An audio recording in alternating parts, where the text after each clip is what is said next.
ئێرە کۆیەیە دەچینە ئەو خوێندنگایی تاوەکو ئێستاش مامۆستا و خوێندکارانی شانازی بە مام ڕابەری کوردایەتی و سەرۆکۆماری پێشووی عێراقەوە دەکەن کە لەم خوێندنگایە قۆناغی سەرەتایی تەواو کردووە. ئێرە شاری کۆیە و ئەوەی من وەستاوم خوێندنگای کۆی یەکەمە ئەو خوێندنگەی کە هەڤاڵ مام جەلال قۆناغی سەرەتایی لەم خوێندنگەیە تەواو کردووە.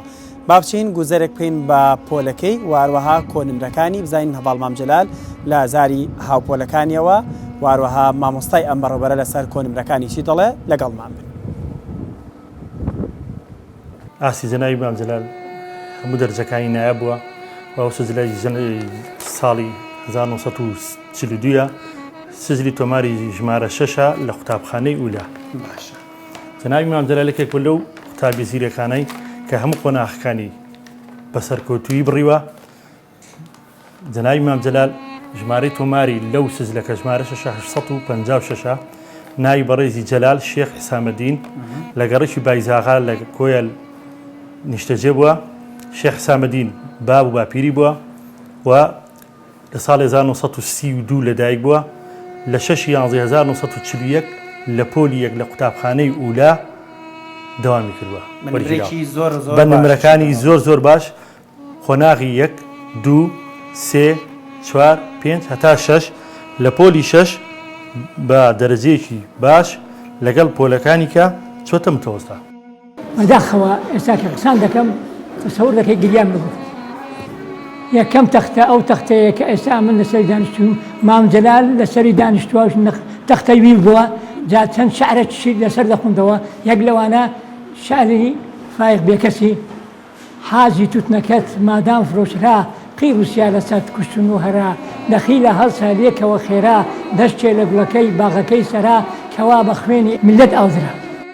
بەشێک لە خوێندکار و هاوپۆلەکانی خوێندنگای کۆی یەکەم کا لە ژیان داماون ئاماژە بۆ دەکەن مام لە خۆناغی خوێندنی سەرەتاییەوە نیشانەکانی سەرکردایەتی تێدا دەرکەوتووە. بەتایبەتیش خوێندنی کردوتە دەرفەتێک بۆ بانگەوازی بیری کوردایەتی و خەبات دژی ستەم و تەنانەت کۆمەڵی پێشخستنی خوێندنەوە دروست دەکات و خۆشی هەڵدەبژێردرێت بۆ سکرتێری کۆمەڵەکە کە مەبەست لە کۆمەڵەکە هاندانی خوێندکاران بۆ خوێندنی دەرەکی. مام جەلال لە ڕۆژە اشتراکی دەکرد و شعری سیاسی دەخوندەوە هەتا پێی بکرا بە شعرەکانی سیاسی بوو.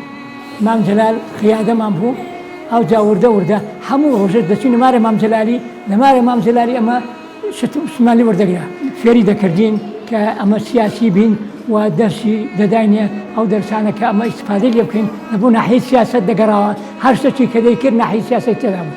مام جەلال ئینسانێکی سیاسی بوو. دوێنێ خوێندکار و ئەمڕۆ سەرۆک کۆمار دروشمی ئەو خوێندنگایە کە لەسەر هۆڵێکی تایبەتی خوێندنگاکە هەڵواسراوە و هۆڵەکەش بە ناوی هۆڵی هەڤاڵ مام جەلالەوە کراوەتەوە کە تایبەتە بە بەشێک لا وێنەی سەردەمی منداڵی و وێنەی ئەو مامۆستایانی کە ڕۆژێک لە ڕۆژان بیری کوردایەتیان لە مێشکی مام چەسپاندووە. هەر لەم هۆڵەشدا وێنەی کۆنمرەکانی مام لە سەرجەم قۆناغەکانی خوێندنی سەرەتایی هەڵواسراون کە بەڵگەن بۆ زیرەکی و وریایی مام بۆ قۆناغەکەی و قۆناغی دوای خۆشی هەتاوەکو ئەمڕۆ.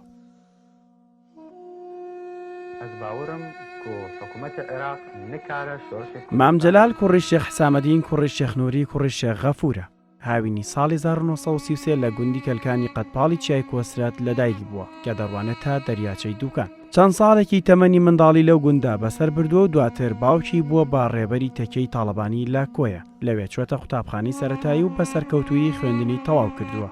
خوێندکارێکی زیرەک و لێهاتوو بووە و هەر لە تەمەنی منداڵیەوە نیشانەکانی سەرکردایەتی بەجۆرە لێ دەرکەوتووە کە پێش هاوڕێکانی دەکەوت بۆ کۆڕی پرسە و ئەو بۆنانەی لەو سەردەمەدا بەڕێوە دەچوون. بەیانیان لە کاتی ڕیزبوونی خوێندکاراندا مامۆستاکان پێش هەمووان ئەویان هەڵدەبژارد بۆ خوێندنەوەی شعری نیشتیمانی و نەتەوەیی. کاری ناکرێت مام جەلال ئینسانێکی سیاسی بوو ئینسانێکی بەڕەحم بوو ئینسانێکی فەقیر بوو دەیویست یارمەتی عالەمێ بدا زۆر یعنی بە هەموو ناحیەیەوە مام جەلال بوو.